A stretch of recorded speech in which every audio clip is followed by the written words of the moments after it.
मंडळी, प्रसिद्ध मराठी अभिनेत्री रेश्मा शिंदे नुकतीच विवाहबंधनात अडकली आहे. रेश्माचा मराठमोळ्या तसेच दाक्षिणात्य अशा दोन पद्धतीनं विवाह सोहळा पार पडला होता. लग्न पार पडल्यावर रेश्माच्या सासरकडच्या गृहप्रवेशाचा एक सुंदर व्हिडिओ आता समोर आला आहे. हा व्हिडिओ देखील सोशल मीडियावर तुफान व्हायरल होतोय. पवनच्या घरी रेश्माचं थाटामाटात स्वागत करण्यात आलं आहे. नव्या नवराईसाठी फुलांची सजावट, संपूर्ण बंगल्याला रोषणाई, याशिवाय दारात सुंदर रांगोळी काढण्यात आली होती. पवनच्या कुटुंबियांनी अभिनेत्रीचं औक्षण केलं. यानंतर माप ओलांडून रेश्माचा नव्या घरात गृहप्रवेश झाला. या दरम्यान रेश्माचा नवरा पवननं तिचा हात घट्ट पकडून ठेवल्याचं व्हिडिओमध्ये पाहायला मिळत आहे.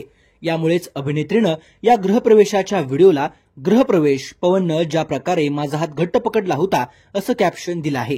दरम्यान रेश्माच्या व्हिडिओवर नेटकऱ्यांनी सुंदर सुंदर घर, खूप छान सासर आहे रेश्मा, घरातील माणसं सुद्धा तुझ्यासारखीच हसरी आणि गोड आहेत, अशा प्रतिक्रिया देत कौतुकाचा वर्षाव केला आहे. याशिवाय मराठी कलाकारांनी सुद्धा या व्हिडिओवर भरभरून कमेंट्स केल्या आहेत.